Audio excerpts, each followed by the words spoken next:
오늘은 시편 66편 8절에서 20절까지 말씀입니다. 우리는 어제 하나님을 찬양하라 라고 하는 시편 66편 1절부터 말씀을 보았습니다. 그런데 그냥 막 찬양하라, 맹목적으로 무조건 찬양하라, 이게 아니라 찬양할 이유가 있다라는 겁니다. 그래서 어제 말씀은 와서 하나님께서 행하신 것을 한번 봐라. 어떻게 찬양하지 않을 수 있느냐. 그 첫 번째가 이 홍해를 가르시고 구원의 길로 인도하신 하나님을 찬양하라라는 것이었죠. 하나님이 행하신 것을 보면 찬양하지 않을 수 없다라는 거예요. 오늘 본문에도 찬양할 이유가 두 가지가 더 나옵니다.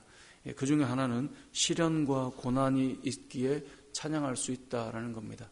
이게 어떤 의미냐면 우리가 요즘에 새벽에 교회 올 때 너무너무 춥잖아요. 겨울이 참 이 새벽에 기도하러 나오기에는 참 추운 날씨입니다. 근데 이렇게 추운 상태로 이 거리를 지나서 이렇게 교회에 딱 들어오면 교회가 따뜻하잖아요. 어제 오랜만에 이 신대원 동기였던 이 동기 형님 목사님들을 만나서 교회에 대한 이야기, 사역에 대한 이야기, 이런저런 이야기 나누던 중에 그런 얘기가 나오더라고요. 교회는 참 따뜻해야 된다. 겨울이 됐을 때 딱 들어오면 따뜻한 그런 좀 느낌이 되면 좋겠다. 뭐 이런 이야기들이 좀 나왔는데 우리가 딱 들어왔을 때 아우 따뜻하다. 이렇게 느낄 수 있는 것은 이 걸어오는 거리가 추웠기 때문에 따뜻하다라고 하는 것을 느낄 수 있는 거죠. 그러니까 처음에 추울 때는 그게 힘들지만 따뜻함을 딱 느낄 때 생각할 수 있는 거죠. 이 따뜻함을 알 수 있게 하는 것이 사실은 바깥의 추위인 거죠. 그래서 우리는 그 시간, 그 기간도 이게 참 감사한 거였구나. 왜냐면 이것을 느끼게 해주니까. 이번 주에 대표기도 중에도 그런 기도문을 이렇게 고백하던데, 그럼 겨울이 있다라고 하는 것, 봄이 오면 따뜻해지잖아요. 봄이 와서 너무 감사한데 그 봄을 감사하게 여길 수 있는 것이 지금과 같은 겨울이 있기 때문에 이 봄이라고 하는 것을 더 깊이 느낄 수 있죠. 그래서 이 겨울도 감사한 것이죠. 우리가 겪는 시련과 고난도 마찬가지입니다. 그 자체만을 보면 참 피하고 싶은 자리지만 지나보면 그것이 감사의 이유가 되어 있는 것입니다. 오늘 본문의 내용을 보면 그런 표현을 사용하고 있는데요. 여러분 10절 말씀을 보세요. 하나님이여 주께서 우리를 시험하시되 우리를 단련하시기를 은을 단련함 같이 하셨으며, 주께서 우리를 시험하시되, 시험 그 자체는 참 어려워요. 근데 그 시험을 지나보니 내가 단련되어 있는 거예요. 그러면 사람이 왜 성숙해 가나요? 사람이 성숙해 가는 이유는 어떤 시간들을 이렇게 보내면서 힘든 마음, 또 어려운 마음, 또 고난의 시간, 그걸 다 지나오기 때문에 성숙해져 가는 것이죠. 어려움을 보냈는데도 그대로다. 그건 참 이 인생을 허비하는 것과 같은 것이죠. 시험을 보내고 시련을 보내면서 점점 더 다져져 가는 거죠. 그래서 우리가 흔히 어른이라고 하는 표현을 쓸 때 이 어른들의 삶을 보면 많은 흔히 산전수전 다 겪었다라는 표현하지 않습니까? 그랬기 때문에 저분에게서 인품이 나오는 거예요. 근데 우리가 그런 말 하죠. 저렇게 나이가 들었는데도 아이 같다, 애 같다, 이런 표현을 할 때 그건 좋은 말은 아니란 말이에요. 그 사람들이 어려움을 안 겪은 것은 아닐 거예요. 그런데 겪어도 늘 그 자리로 돌아가요. 늘 그 시간으로 돌아가요.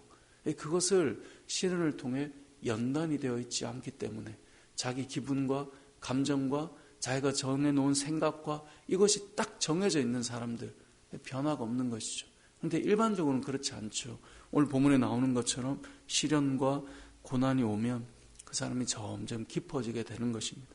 오늘 11절 말씀을 보세요. 우리를 끌어 그물에 걸리게 하시며 어려운 짐을 우리 허리에 메어 두셨으며, 그물에 걸리게 하고 우리의 허리에 이 짐을 메어 두었다. 이게 얼마나 힘든 일이에요. 그 가운데 12절에 보면 사람들이 우리 머리를 타고 가게 하셨다. 사람들이 우리 머리를 타고 갔다. 그게 얼마나 힘든 일입니까? 더 나아가서 우리가 불과 물을 통과하였더니, 이 불과 물을 통과했다는 말은 뭐예요? 들어갔단 말이잖아요. 앞에 불이 있는데 통과했다는 것은 그 불구덩이 안으로 들어가야 통과잖아요. 물 속으로 들어가야 통과잖아요. 그것을 불과 물을 통과하였더니 주께서 우리를 어떻게 하셨어요? 끌어내셔서 풍부한 곳에 들이셨나이다. 오늘 이 고백을 잘 읽어보면요, 시련과 연단과 또 우리를 부끄럽게 만드는 그 어려움과 이 모든 것들을 지나가면서 우리는 깨닫게 되는 거예요. 그것을 지나서 풍부한 곳을 딱 만났을 때 그 시련도, 그 연단도, 그 차가움도, 그 뜨거움도, 그 두려움도 이 자리에 오기까지의 참 귀한 시간들이었구나.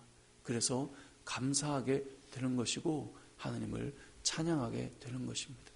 어떤 사람은 어찌됐건 어려움도 없고 그냥 좋게만 지나가면, 순탄하고 순정한 인생만 살면 그게 다 복이다라고 생각할지 모르나, 우리가 사람을 만나면 만날수록 어떤 깊은 그 마음을 가진 사람들은 그런 시간들을 다 보내온 사람들이죠.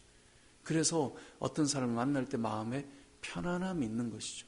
왜냐하면 그 사람들은 다 지나가서 깊은 마음과 넓은 마음을 가지기 때문에 그렇습니다. 우리 하나님을 찬양할 이유가 있습니다. 오늘 본문은 그 첫 번째는 고난과 시련을 우리에게 두셔서 우리가 그 시간을 통과하여 우리가 연단되어 있고 단련되어 있고 풍부함에 이르러 있기 때문에 그때 그 시간이 감사한 시간이었구나, 이런 고백과 찬양의 시간이 되는 것입니다. 또 한 가지, 오늘 본문에는 우리가 하나님 앞에 찬양할 이유가 있는데요, 그것은 19절에 보면 하나님이 실로 들으셨으며 내 기도 소리에 귀를 기울이셨도다. 우리의 기도에 귀를 기울이셨기 때문에 찬양하는 거예요. 20절을 보세요. 하나님을 찬송하리로다. 그가 내 기도를 물리치지 아니하시고. 우리가 하나님을 찬양할 때 또 하나의 이유가 있다면, 기도하는 삶을 살수록 찬양은 더 깊어지는 것입니다. 왜냐하면 기도할 때마다 우리의 기도를 들으시고 응답하시는 그 하나님의 은혜를 경험하기 때문에 그렇습니다. 세상을 살면서 기도하지 않는 사람들의 특징은요, 자기가 일들을 해결해요. 자기가 일들을 해결하기 때문에 내 안에 그리스도와 십자가의 은혜가 무엇인지를 잘 몰라요. 1년을 보내서 결산해 보면 내가 이만큼 해냈구나, 이게 전부인 사람들이죠. 근데 기도하는 사람들은 무엇을 깨달아요? 하나님이 이렇게 일하셨구나, 하나님께서 이렇게 역사하셨구나. 어제 이제 만났던 한 목사님, 동기 이제 형님 목사님은 개척을 하고 예배당이 너무 협소했어요. 그래서 계속 기도하셨다고 그러더라고요. 여러 번은 못해도 한 번은 옮겨주십사, 그렇게 하나님 앞에 기도하는 가운데 마침 이 한 목사님이 이 태국으로 선교를 가게 되어서 그 예배당이 우리 예배당보다 훨씬 넓은 공간이 그냥 이렇게 주어진 거예요. 그래서 그분과 연락이 돼서 그럼 우리 교회로 한번 와보시라. 그렇게 해서 교회가 멀지도 않아요. 그렇게 가게 돼서 이분 이제 선교를 가게 되고 그 교회의 성도들이 함께 옮겨가게 된 이야기를 하는데, 그분의 어떤 기도와 그런 마음들을 쭉 나누었어요.